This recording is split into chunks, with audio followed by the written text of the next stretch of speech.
Nile, thank you so much for coming on the podcast. Thank you so much for taking time out of your busy schedule. We really appreciate it. Yeah, thank you for having me, man. I really appreciate it. So, just to start off, could you just tell the audience a little bit about yourself, like where you're from, your upbringing, and then kind of like what got you interested in medicine? Yeah. So, like Cam just told you all, my name is Nile Harris. I'm currently in M4 here at Emory University School of Medicine. I'm pretty interested right now. I'm actually applying right now, I should say, into emergency medicine. Nice.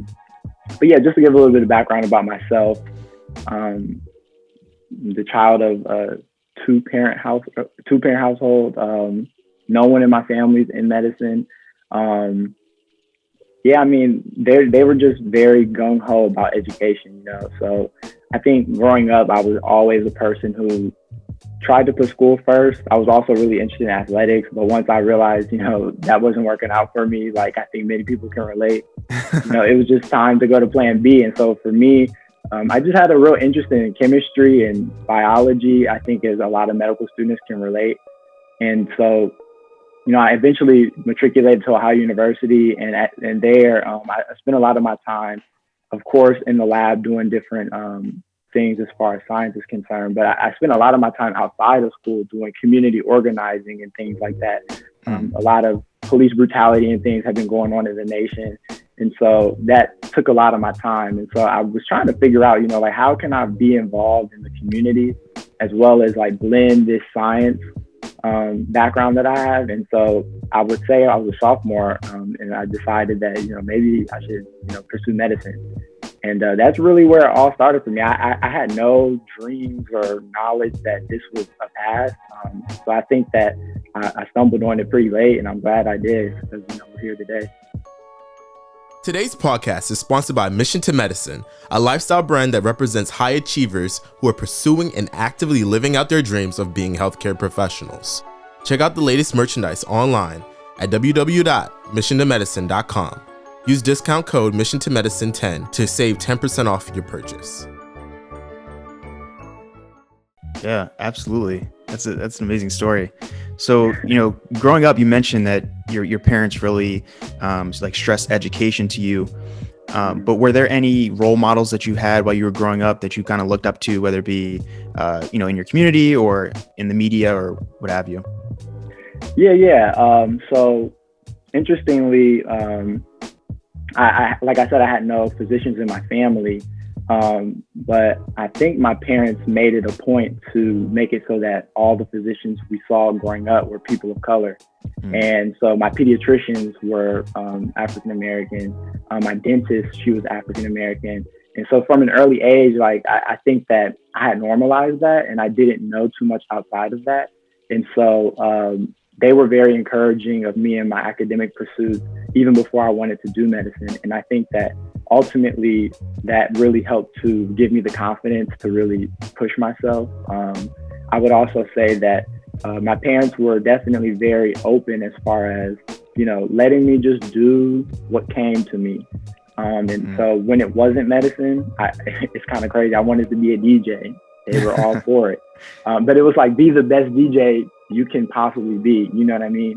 And so once chemistry kind of became that thing that I honed in on as a major, they had the same attitude, you know what I mean? And I think that them mixed along with the higher professionals just in my life that really, I would say, took interest in me, that I think made a huge difference.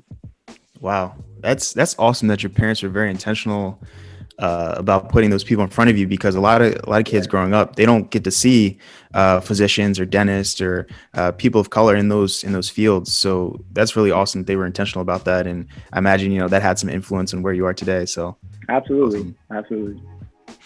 So you already kind of touched on it a little bit about your pre-med experience or coming to become a pre-med student. So could you just touch a little bit on what that pre-med experience was like after you decided that you wanted to go into medicine?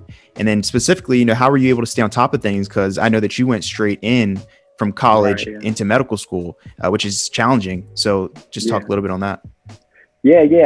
So I think my trajectory to medicine was very I mean, it looks straightforward. You know, I went in as soon as I finished college.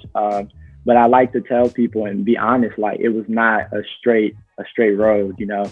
I remember my first test in biology, I failed, you know what I mean? And that was like mind blowing to me. I never thought that I was going to experience something like that in college.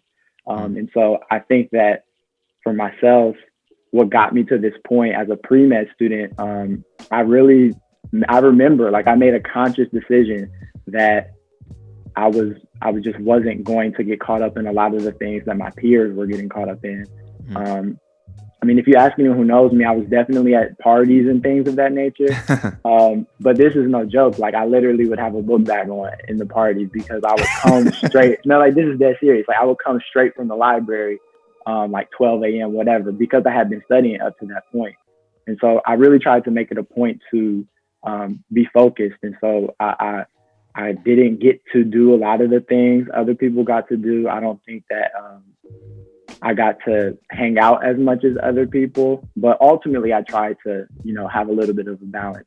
But I would say it was just some very conscious decision making as far as like not doing certain things to intentionally be able to do other things that led to me being able to perform well, me being able to network and meet certain people. Because I'm gonna keep it real, like some of the opportunities I had strictly from people I met in the library. You know what I'm saying? Like had I not been there, I honestly may have missed the chance to get on a research project or to learn about SMDEP, different things of that nature. So it really was just about being in the right place at the right time and intentionally trying to make that happen.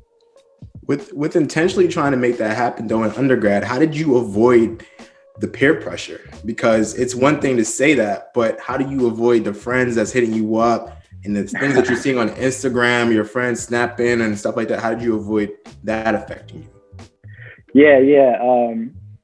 I think that, to be completely honest, this is going to sound weird, but I think that I tried to anticipate some of that. And so when I say that, I mean, I knew that I was going to eventually like maybe lose friends, maybe even hurt some people's feelings just by saying no to certain opportunities. Like if you ask people who know me, it's like if Nile's gonna do one thing, it's gonna be tell you no. You know what I mean? And like I wasn't proud of that, but unfortunately, like it got to a point where like I had to be able to get comfortable with letting people down momentarily so that like, you know, they could be proud of me in the long run. I think that, you know, I tried to also balance certain things to kind of like change people's perspectives of me. So like, you know, like I like to stay fresh as an individual, you know, keep my clothes right, things of that nature. So I think that from the outside looking in, that made people less likely to assume, you know, Nile's not fun. Nile doesn't like to do X, Y, and Z. I mean, look at him. He's like everybody else. But under the surface, I think that I was very comfortable with, you know, unfortunately, letting people down. It was a hard thing to do, but, you know. That makes sense. Seemed like you made a lot of sacrifices at undergrad. I mean, most pre-meds have to, like you said, make that conscious decision to say, hey, all right, I can't go to that party. I can't go to every single event that's happening on campus. I got to go to the library and get this work in. So it seemed like that definitely paid off for you. So with your transition from undergrad to medical school, I know you went straight in. So were there any challenges that you faced throughout that process of transitioning to first year? Man, what? 100%. I think that for me, and I think a lot of people can attest, like, you know, as a student who obviously had to do at least somewhat well to get to medical school, you get comfortable with that, and that is your norm. So when you get to medical school and you are faced with an amount of work that is just unusual based on your experiences, it can take a toll on you. I think that my transition was difficult, interestingly, because of my social network. Like, I was a person who was very deep into the minority community at my school. And so because of that, naturally, although I had friends who were white, I didn't have as many as, you know, a lot of other students. So when I got to medical school and was one of 11 Black students in my class, it became a little difficult for me to branch out and make those friendships and network in a way to where I would learn more about certain resources to, make studying easier and things of that nature. So I think that I may have caught on to certain things a little later than others. And so because of that, I had to, I think, work definitely a little bit harder than maybe I should have. I also had to let go of certain habits. You know what I mean? I used to study all day via writing. Like that was my note taking by hand. And it was so hard to let go of that, to realize in order to be efficient, I have to type my notes. You know what I mean? So it was just like little tweaks like that you have to, really accept the change that's going to happen to be successful. I'm actually going through something like that right now with the whole typing and handwriting thing. I'm trying to figure out what's working best. Sheesh. But so with your experience with medical school, you said that the social aspect of it was a little struggle. So did you have any, I know they say minorities tend to fall into a category. Even when we started SMDEP in 2015, they sent us a book about stereotype threats. And you remember that. So did you feel any of that when you transitioned? Did the stereotype threat or self-doubt at all, or you were still fine with that? I would say 100% I experienced stereotype threat. It's crazy how knowing too much sometimes can, get in the way a little bit. So reading that book, I feel like was one of the best things that ever happened to me. But it also meant that I had to let go a little bit of certain understandings that I had of the world. And so I would say for sure when I came to medical school, because the fact that, I have braids, I have a nose ring, I have earrings, and I don't necessarily dress like the typical medical student. I think a lot of that put labels on me, and I was constantly insecure about, is someone judging me? Do they think that I know what I'm doing? Am I to them pretending to be a doctor, or am I actually fulfilling this role? And I think that it took a while for me to say, okay, I know that these things exist, but in order to be who it is that I'm supposed to be, I kind of have to shed this insecurity. And I think I just did that by eventually finding physicians who looked like me, who empowered me, initially they looked like me, right? That gave me the confidence, I think, to find mentors all over the place. And I found empowerment in people who didn't look like me. And that really, I think, let me know, you know what, they believe I'm supposed to be here. I know that I'm supposed to be here, if that makes sense. Most definitely. That makes sense. It's powerful. And kind of going off of that, your experiences at Emory specifically, one of the most notable aspects of going to medical school at Emory or training at Emory is the experience at Grady Memorial Hospital.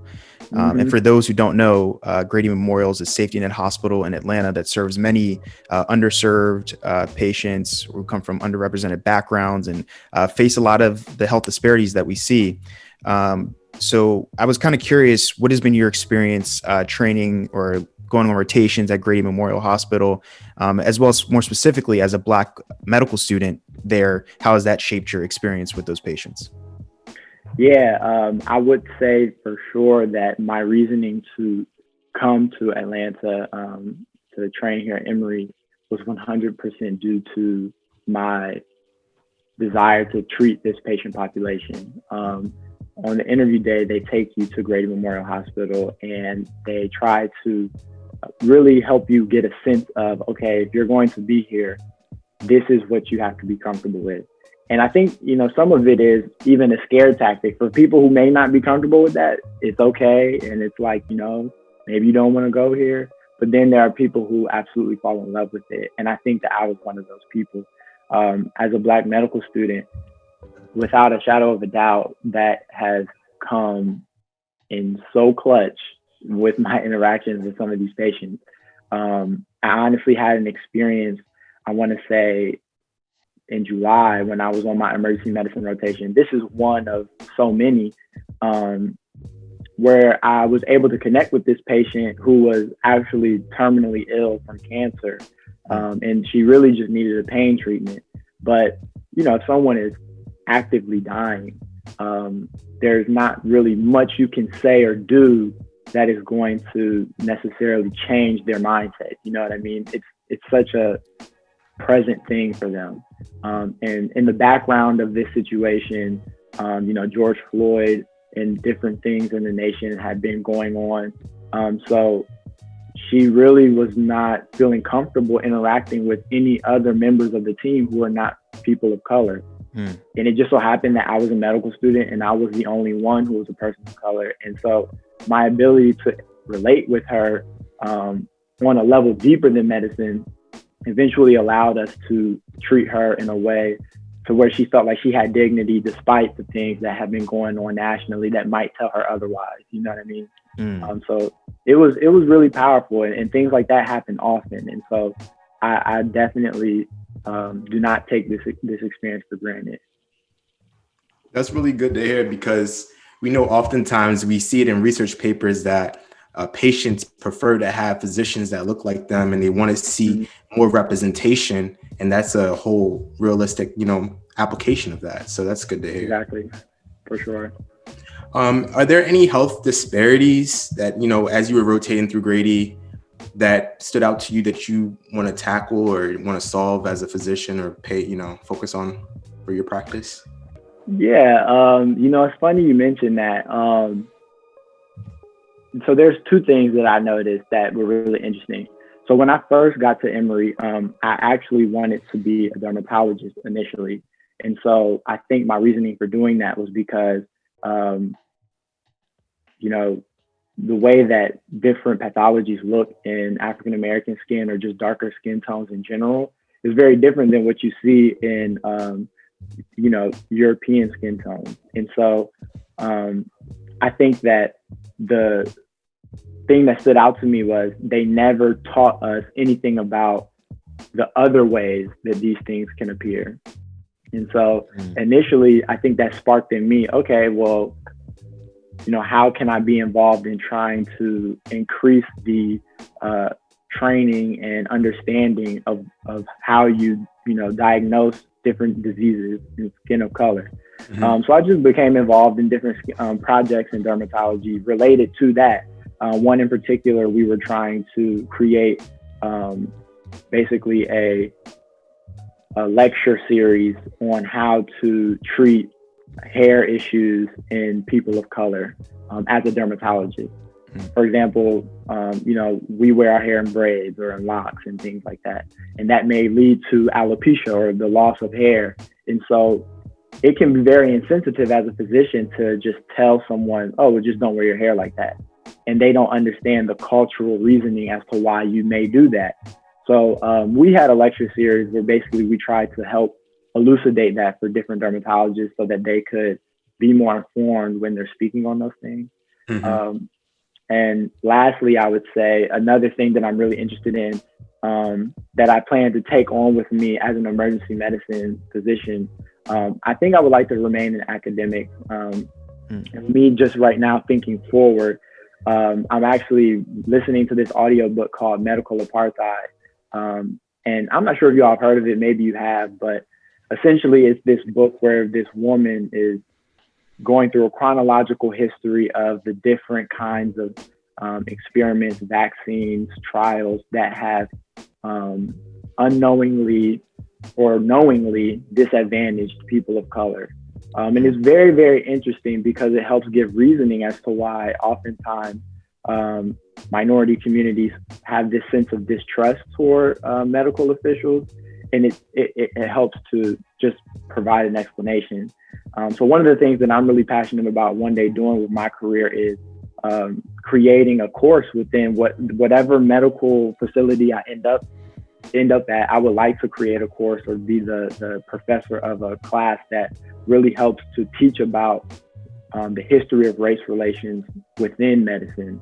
And not as a means to rile people up or have people feel negatively toward medicine. But I think, you know, it's very important to know where you've been in order to prevent that from happening again in the future. So those are some things that I think that I'm personally passionate about, and hopefully, maybe you'll hear from me one day on the big screen or something. Professor Nile, Professor Harris, for sure. It's good. I know medical students are extremely busy, and with this year, it's been a lot going on. From COVID, we have an election coming up, and then police brutality, other social experiences going on around the world. I want to know, out of those three major things that's been happening this year, how do you think that's going to impact the way how you practice medicine in the future? I think that it definitely is going to teach me. I would say that this experience has taught me about flexibility, honestly. Just being malleable to the different possibilities that are out here. I think that with COVID, for example, no one really imagined the idea of having to learn completely virtually. Like, we kind of have some virtual learning in medical school, but like the idea of only virtually learning is just kind of like, I mean, what? It's just such a shift. You know what I'm saying? I mean, even as a physician, like physicians have to see patients sometimes virtually as well. I think so. With that in mind, you just got to be on your toes. You know what I'm saying? Like, you might treat a patient who is a devout Trump supporter. Like they don't want your care. You got to be on your toes. You got to be flexible, because at the end of the day, you have to remember, why did I get into this? And meet the issue wherever it's at. That makes sense. Actually, going off of that question about everything that's going on this year, I actually saw on, I think it was on Twitter or something, that you were actually listed as an author on like a paper about COVID. Did you work on like a COVID project at some point during the past few months? I did. I actually, I guess I forgot to mention that. So at my school, we have this series going on where basically students are making visual abstracts in order to just give a little bit more information in layman's terms about the newest findings associated with coronavirus as it's happening. And so one thing that I noticed was like, nowhere in this, pathophysiology are we ever thinking about talking about social issues and how the pathophysiology fits in within it. And so at that time, I don't think there was like really conclusive data, but a lot of people were sitting there thinking like, dang, I feel confident that based on how health disparities work, I wouldn't be surprised if coronavirus predominantly affected communities of color, poor people, the elderly, et cetera, et cetera. And so me and a few of my classmates, we got together and basically went crazy through PubMed to figure out like, has anybody said anything about this topic? And so we just compiled a visual abstract, basically putting a little bit of the statistic that existed at that time, I should say, about how that affected communities of color. And like we imagined, they definitely had higher mortality rates and greater morbidity with COVID-19 as well. Wow. That's awesome that you all were able to work on that, because, it's now come out in the news a lot and it's a huge issue. So that's nice that you were able to actually get involved and educate others on some of the things that were going on. Yeah, because I remember when it first happened, like people didn't think people of color were necessarily affected by it. And it was a whole big myth that got busted real quick, because it's not so real quick. Yeah. Now I know now you're like very passionate about art and photography, like everything art. How do you think you're going to manage and balance all of that? Professor Nile, fashion guy, like how do you plan to blend all of that? Like that's... Yeah. I mean, I think some people look at it as, interests that maybe don't feed into each other necessarily. And I could see that, you know what I'm saying? I think it took me a minute before I could even get back into photography as a medical student, because, you're just so busy. But I think that, at least for myself, it's important to always have multiple outlets of expression. I think I express myself a lot as a future physician through social advocacy and things like that. But I also think like I'm able to have a different kind of voice and even a little bit of a different kind of freedom as like a photographer, because, you know, once you get to medical school and things like that, people all of a sudden tell you the kinds of things you can't say and post. And I understand that, but when it's art, it's a little bit different. You know, people let you bend the rules a little bit as a means to creating a dialogue. And so that's something that I find really valuable. And so moving forward, you know, as a physician, I would definitely love to be able to, you know, just show the world through my eyes, whatever, you know, the topic may be as it relates to social issues, or just like, you know, a cool car or whatever it may be. I think that it's important to, you know, be a lot of different things. That makes sense. And I feel like that fits in with the work-life balance, because you have an outlet outside Absolutely. of that. So with that being said, like, how do you manage to de-stress over the years, like throughout medical school? Like, how do you de-stress? Is it just through photography and art, or? Mm-hmm. I would say for myself, it's definitely been, yes, through photography and art. But my friend group that I have built here in Atlanta has been really instrumental for me. I think that my girlfriend as well. Like, I mean, these are spaces that allow me to really just be my full self and to just think clearly, you know, ask questions, and then they ask me questions back that have nothing to do with medicine. Like, I think that those kinds of spaces are important to be able to create or hold on to. So for me, that was key. That's important, because I feel like the burnout rate that I've been hearing about with medical students has been really high, and finding a way to have a balance and take a break and a way to like just put down the books is extremely important, just to have that equilibrium going on there. Yeah, for sure. COVID-19 has put everything on pause. Everything is on pause, traveling, fun, all of that. Where's the place that you want to go post-COVID? Where do you want to travel? Man, I need to do a little bit more investigation, but I'm trying to find a beach with some black sand. I feel like that would go so crazy. Like, I've seen pictures of it, and I think that there might be one in Hawaii. I'm not 100% sure. But I'm just trying to go somewhere like different. I haven't traveled outside of the country too much, but Hawaii or somewhere outside of the country, I would say maybe like, I don't know, maybe go to the Nile River. You feel me? Like, something.